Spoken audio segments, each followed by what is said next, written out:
without being emotional. I'm sorry. I'm just tired and worried. I can't always be there for her, and it's so stressful. I really understand. That's how I was with my dad. I'd recommend calling St. Barnabas. We did. We started with just having them come in for home care. He was so excited to see them show up. And when he needed more, we were able to move him in at Beaver Meadows, where he still has his own home-like space and excellent care. Thanks for telling me that. I don't even know how to start, but I have to do something. Oh, you can just give St. Barnabas a call. They have directors that can explain how it all works. Trust me, you'll feel so much better, and so will your mom. I'm so glad I ran into you. Visit stbarnabashealthsystem.com or call 724-443-0700 for care apart from the ordinary. You're listening to Beaver County Radio, coming to you live from the Fry Transportation Studios. Beaver County Radio and Fry Transportation, a winning team. 99.3 FM and WBVP, providing news, sports, and information for 76 years. When accidents and injuries happen, you need the experience and insight of the legal team at Luxembourg, Garbett, Kelly & George. Since 1934, they've been committed to the physical and financial recovery of personal injury victims. Luxembourg, Garbett, Kelly & George, a law firm of AV-rated attorneys and super lawyers. Attorney Larry Kelly. That we establish relationships with our clients, because I still believe that relationships still matter, that this isn't strictly business between me and the client, that there's a relationship that develops. And there's nothing more important, I think, in any attorney-client situation than the client believing that the attorney actually cares about them personally. For your initial consultation, call the law firm of Luxembourg, Garbett, Kelly & George at 724-658-8535 or online at lgkg.com. Luxembourg, Garbett, Kelly & George, keeping promises for over 80 years. The Rochester True Value, located inside the Shop and Save on the Ohio River Boulevard, is proudly serving the community. The Rochester True Value is independently owned and operated and has experienced workers who can help you with your home projects. The Rochester True Value has tools, products, and all the equipment needed for you to get the job done. The Rochester True Value inside the Shop and Save is open and ready to help with your home improvements. That's the Rochester True Value in Shop and Save on the Ohio River Boulevard. Hi, folks. I'm with our good friend John Diagardi from Roe Monument. John, you were telling me earlier that people really should not rush into choosing a memorial for their loved one. Now, why is that? We found that families need to take ample time to grieve first. Grief is not something that we get over, but rather something that we learn to live with. So the length of time to grieve varies from person to person. You mentioned that the monument can't be placed right away. That's right. There are certain things that need to take place before a monument can be installed. So it's really worth taking time to think about how to plan and design a memorial that truly reflects a person's life. It's actually a healing activity that helps to alleviate grief. John, this makes a lot of sense. It does, and when the time is right to proceed, not only can Roe Monument help families choose and design their memorial, we can help them save as much as 50% by eliminating the middleman. Thank you, John. Folks, you can learn more simply by visiting RoeMonuments.com. You're listening to 99.3 FM, presented by St. Barnabas, in addition to 1230 WBVP Beaver Falls. Welcome to the Best of Beaver County, presented by St. Barnabas, a weekly segment dedicated to putting the focus on the amazing things and the amazing people behind them in Beaver County. The Best of Beaver County is sponsored by and content is provided by St. Barnabas. The show airs every Thursday from 11 to 11:30 on WBVP, WMBA, 99.3 FM, and Facebook Live. Now, with no further ado, let's welcome host Mike Romai to introduce today's program. I'm Mike Romai, and it's part of the St. Barnabas Radio Network, a weekly show that we bring in guests who have done remarkable things in Beaver County. They don't like to call attention to themselves, but we like to shine the spotlight on their activities and the things that they have done to make Beaver County a better place to live, work, and raise a family. They really add to the quality of life here in Beaver County, and our guest is Wayne Harley. Wayne, I have known for several years, not only through the radio program, but farmers markets and the Big Knob Grange, I think I've seen you out there before. If it has to do with agriculture in Beaver County, Wayne, you seem to be there. Welcome. Right. I guess there's a small group of us when you really think about it. So yeah, it is a small I've group, been right? involved in everything through the years, from Beaver Lawrence Farm Bureau to the Penn State Cooperative Extension to lots of other things, including the farmers market, where our family's been involved for, I think, the last 21 years. It's remarkable, too, because so much gets done. But like you said, your small group of people, it usually ends up that way. There's a small group of volunteers or people who will raise their hand and say, I'll do that. And you end up doing all the work. I'm guilty of that. Yes. Yeah, and my it's wife remarkable too. work. It's just that I don't think Beaver County would be what it is without people like yourself, Wayne. Tell us a little bit about your background. Where'd you come from? Well, I'm originally from New Swickley Township. I graduated from Freedom High School in 1964, which was, doing the math, 60 years ago. We won't do that. I attended Geneva College for a couple years. I went into the Navy for 4 years, most of which was with the Marine Corps. I was a hospital corpsman. Okay. And after my time in the service, I went to the Cleveland Clinic Physician's Assistant Program and spent 2 years there, and came back to Beaver County. Wasn't really able to find work as a PA, and started working for, at that time it was Mayfair Ambulance Service, and I was the manager for Mayfair. In fact, a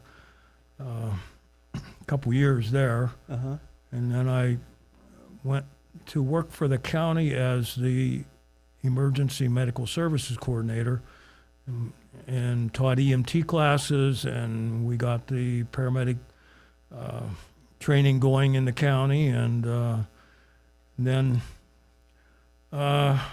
working at the Emergency Services Center, I was promoted to the Assistant Director of Emergency Services under Russell Cheeto, the late Russell Cheeto. Right.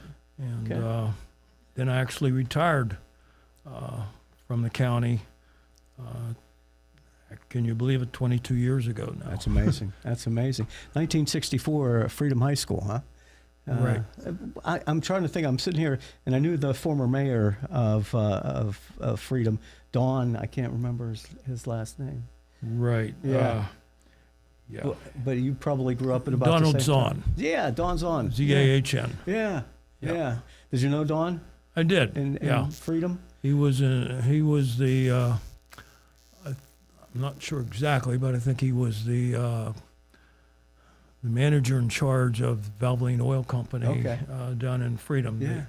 Okay. Was originally at Freedom Oil Works and then became a division of Valvoline, Ashland. Yeah. Funny you mentioned that as well, because I was just thinking recently that they're going to close down the Blue Bridge, the Monaco-Rochester Bridge, and they're rerouting people onto the old toll bridge. And I was thinking the other day, when I was a kid going down 65 to Northern Lights or wherever, you would always smell that Valvoline plant. Right. There was always the smell of oil that wafted over the rivers down there. Yes, they even had a few fires there over the years too. But that's one of the distinct things that you remember as growing up in Beaver County is that Valvoline plant down there, and you could always smell it. But it was a good employer for a while.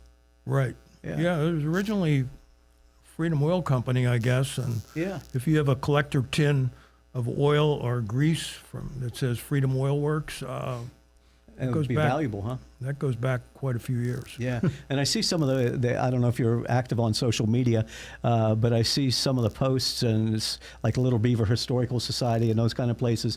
They often will go back in history, and I think the Freedom Oil Company was one of those that they talked about recently. Right.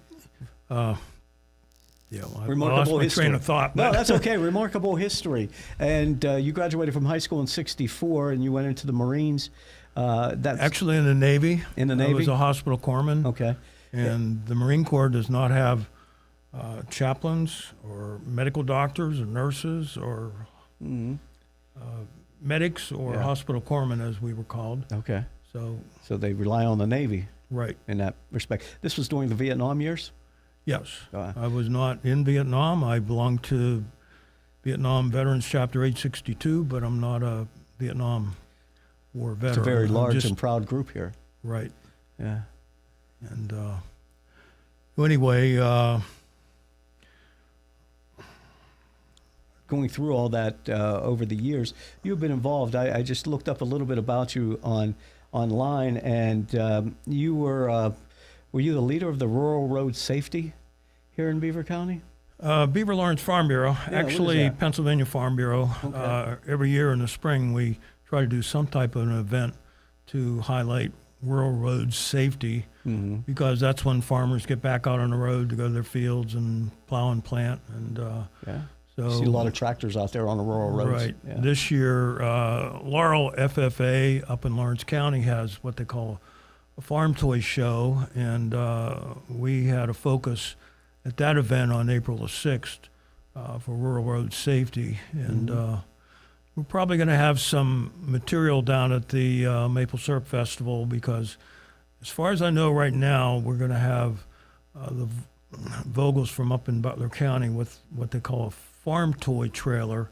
Okay. And it's something that really in miniature, like 1/64 scale. I'm hoping they're going to be there, but it will be an opportunity for people to go in a trailer and lights and sound and everything, and it's quite a display. A fellow by the name of Charlie Vogel actually operates it, but Beaver Lawrence Farm Bureau, we're going to have a table out front, and we're going to have some information about rural road safety, some brochures, and talk to people anyway. And what is it? Because we go on those back roads on the rural routes, and people tend to go fast, winding roads, and you might. It's not like going out in Pulaski out towards New Wilmington where you run into the Amish all the time, but you come around a bend and you get right behind one of the big lawn tractors or those type of that type of equipment out there, and all of a sudden you're right behind it. Right, and basically, if you're familiar with a slow-moving vehicle sign, it's the reflective triangular sign, and it's basically to go on any piece of farm equipment that's on a road, tractors, combines, wagons, and you're talking about a piece of equipment that's 25 miles an hour maximum.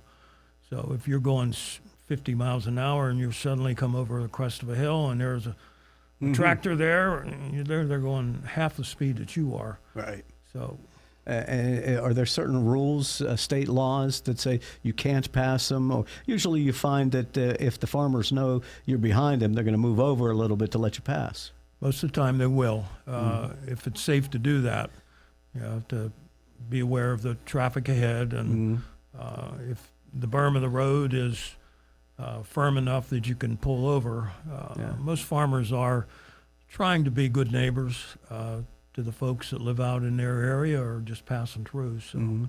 Yeah, you mentioned Vogels in Butler. Of course, we all know Senator Elder Vogel here. Relatives. Relatives, is it? Right. I was going to say, because he's on the Agriculture Committee in the state, so he does a lot chairman for the farmers. Yeah. Yeah, he's the chairman of the Senate Ag Committee. So you have a good relationship with him? Yes. Does he do a lot? I've known him since he was a kid. Is that right? You're right. And he's still a farmer at heart, and he's done a lot for agriculture industry in Pennsylvania. Yes, and one of the pieces of legislation that he championed was to help beginner farmers, because it takes a little bit of money to get started. Land is expensive and equipment is expensive, and so if there's the ability to transition from an established farmer who wants to retire to somebody that's new, his legislation can provide some incentives, including tax incentives, to help a young fellow get started in farming. It's amazing, because anybody who's from around these parts, and you go out to New Sewickley on your way to Cranberry or any of these other places, you'll the dramatic change that has occurred. Cranberry used to be all farm country at one time, and now it's just overrun by retail and new developments out in those areas. And I understand, I talked with a fellow not too long ago that said there's some interest in developers wanting to encroach in New Sewickley Township as well. It's prime consideration for development, and they're making an effort. I know at least one of the supervisors in New Sewickley is helping to put together a program that is going to be offered this fall, as far as we know, to help farmers better prosper in what they're doing. It could include farmers markets, although there's a lot of hard work there.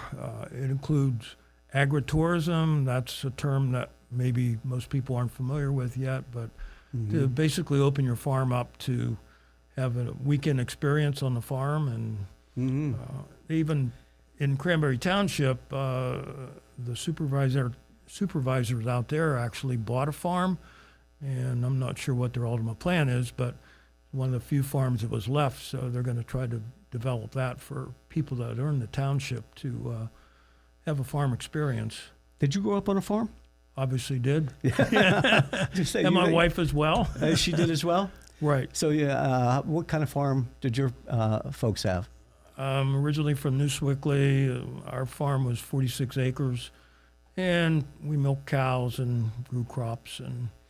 But where we are now, my wife and I and our son, our youngest son, we're basically specializing in fruit and vegetables. Okay. So, and we participate in 5 farmers markets, all in Beaver County. I see it, all of them. Right. The biggest one is obviously the one behind the courthouse on Saturday morning, and Beaver, and Ambridge is down along 65. St. Mary's Byzantine Catholic Church parking lot, and then Chippewas has become actually the 3rd largest, and then we have Beaver Falls behind Broadhead Apartments, and New Brighton is at the Diamond Milling parking lot. Oh, yeah. So, Cindy Vinoy and the folks at Diamond Milling. Yeah. And I know you know them from Big Knob and that whole thing over the years. So those farmers markets are starting with the Market in Beaver on the 27th. It'll be a Saturday after the Maple Syrup Festival. Okay. And then the following week, all 5 of them will be in operation. What will be offered at this time of the year at the markets? Well, from our own perspective, from our farm, the rhubarb is really growing well, so we're going to have lots of rhubarb, I'm sure. We have a greenhouse full of plants, so there's going to be plants for sale. I think we're going to have green onions. And asparagus is coming, but I haven't seen any poke through the ground yet. Okay. It might be 2 to 3 weeks until we get an abundance of asparagus. That's a spring crop as well. Yeah. Is it difficult to be a farmer nowadays? How has it changed since the time you were kids working on the farm? Rules and regulations are becoming more of a concern. There was a federal law that was passed. It's the law that basically it provides more restrictions on the use of water that you use on the farm. If you use water to wash your produce with, and we do, of course, the use of manure, and you can't just go out and spread fresh manure on a field and then expect to harvest produce off of it. Animals, actually, another concern. You can't do much about the deer and the other animals that are on your farm, but try to control them, of course, with hunting season. So that's a concern, too. So these are all things that are under the Food Safety Modernization Act, FSMA as it's called. So We're going to take a break. Our guest is Wayne Harley. Excuse me. On the Best of Beaver County. I knew that was coming. Let's face it, work is a large part of your life. Why not choose a job that allows the opportunity of a fulfilling career working with people who appreciate you? St. Barnabas Health System is looking for extraordinary, service-minded people to join our team. Earn and learn with career opportunities on our clinical, housekeeping, and food service teams. For more information and to apply, visit stbarnabashealthsystem.com or call 724-444-JOBS. Jobs that are apart from the ordinary. Find them at St. Barnabas Health System. Best of Beaver County Radio Show on the St. Barnabas Radio Network. Wayne Harley is our guest this morning. We're talking about farming. We're talking about Wayne's interesting life from a boy on the farm to being very involved in farming and agriculture around our area. And Wayne, you were talking when we took the break about manure, spreading manure and all that stuff. Right. The idea that I read, came up, you and your son and your wife, with compost fertilizer. How has that benefited your farm? Actually, we have a DEP permit to do composting on our farm. Mm-hmm. It goes back a few years, but we get all the leaves from Doherty Township. They haul them out there. Do they? They ferment over a year, and then we eventually spread them on the fields. So, and manure is probably the original recycling material from a farm, but it has to be composted too. Okay. So. Is it because of the runoff? We don't understand all the politics about farming and what the government gets involved with. Is it because of the runoff from the manure into the streams? Or? Right. There's only so much manure you can spread. And really a farmer in the wintertime when the fields are frozen is not supposed to really spread manure. Mm-hmm. Okay. For the reason that rain and snow and wash off into the streams and creeks. I was actually on the Beaver County Conservation District for 2 terms, just got off a year or so ago. But the Conservation District works with farmers concerning that, and there's rules and regulations to be followed. So. Yeah. So that has made it more difficult for the family farmer. What we see now, and you said you were involved with milking cows and having dairy cows on your farm and things like that. Has it become too hard? The next generations, besides your son, aren't interested in farming, or is it just too cost prohibitive for you to be able to be out there? Because we do basically retail our products through the farmers market. We're not selling things wholesale, so we can set the prices. We have to be reasonable, though, as far as prices. So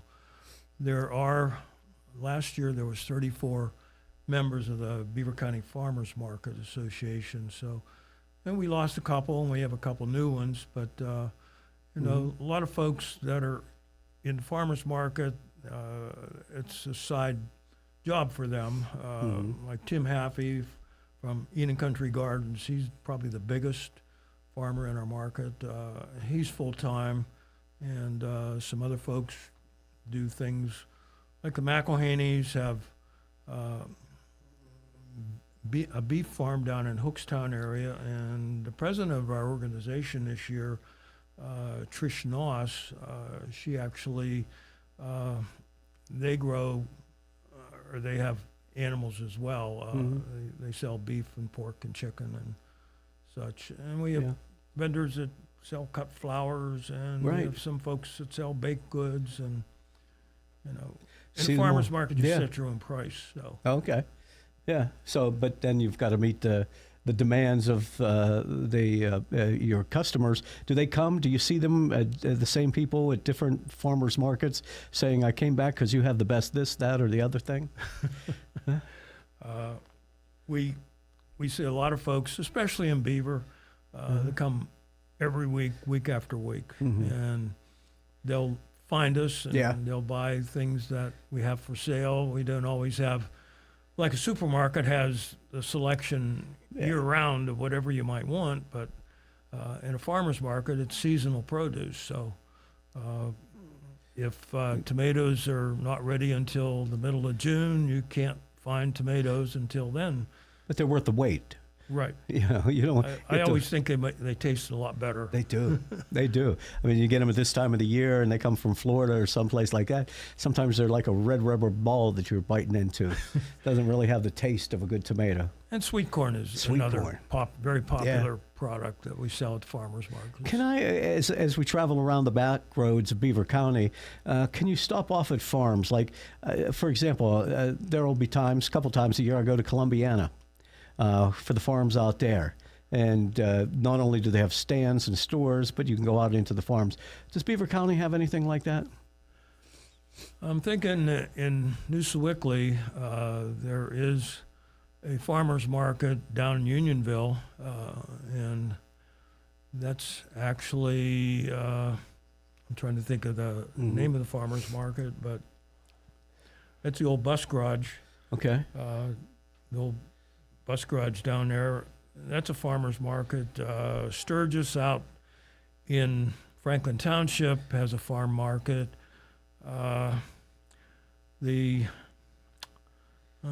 Trying to think. I should have a list in front That's of me. okay I if can you're. read 'em. But I suppose what you're saying is, if you're looking for it, you're going to find it.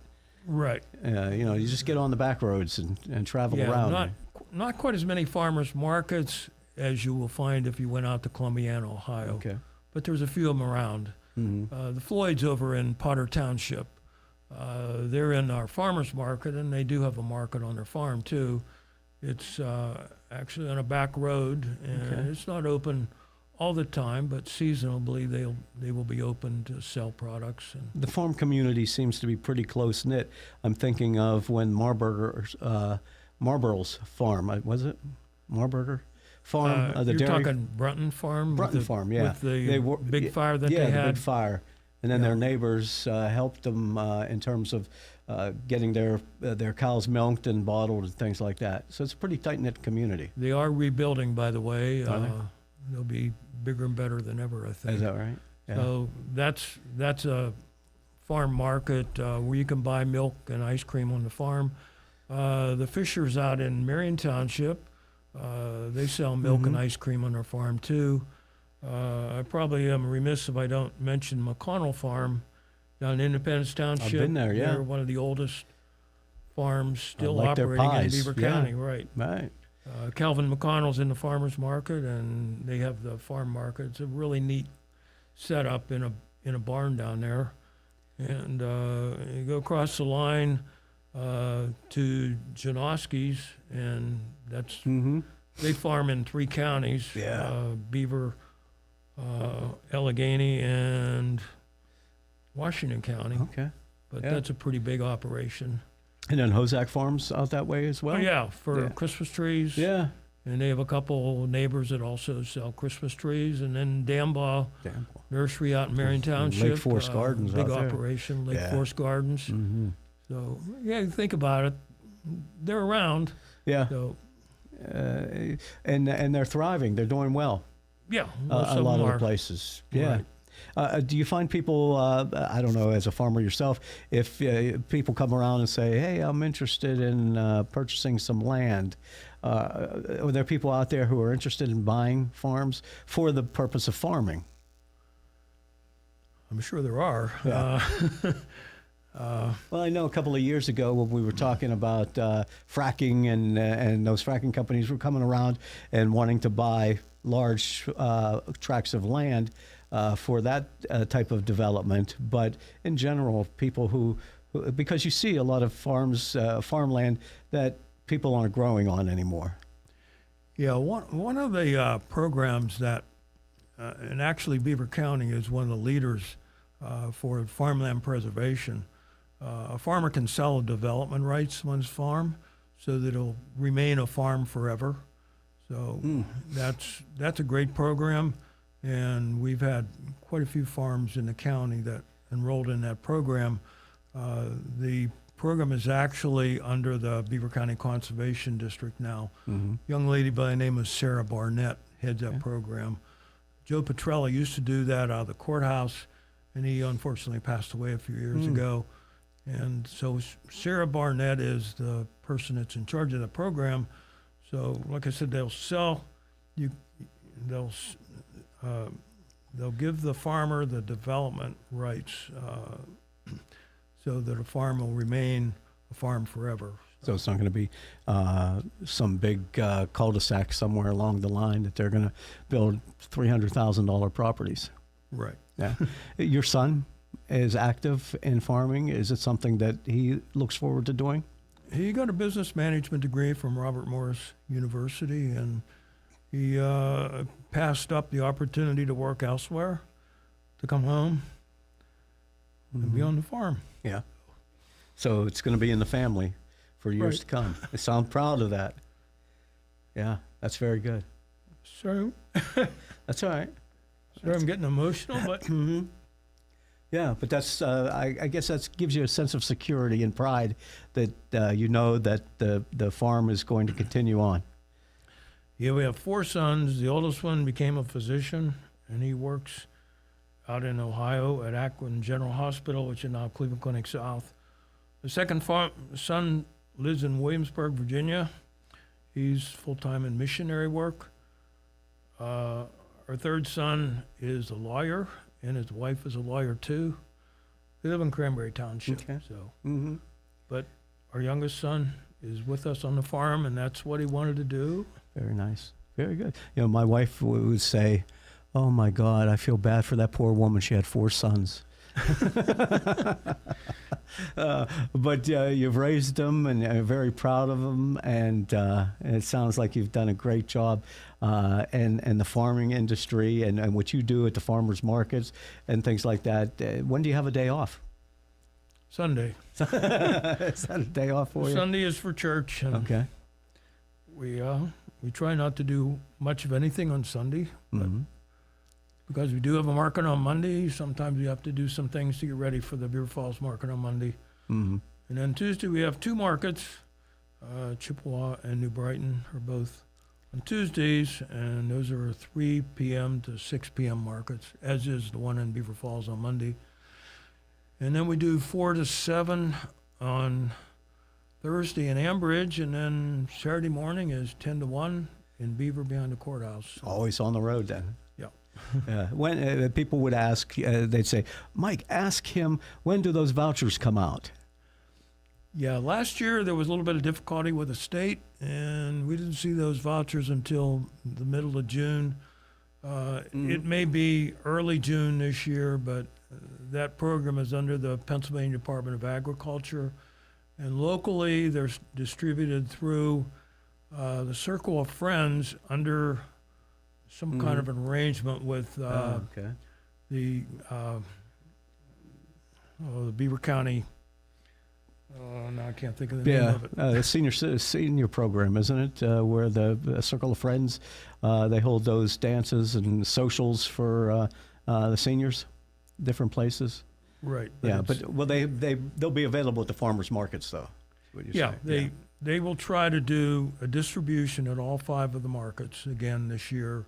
That works out pretty well, and I wouldn't think they want to change it. Last year they upped the amount of money that was available from what it had been for years. A single person could get 5 $10 vouchers, $50. A couple would get twice that.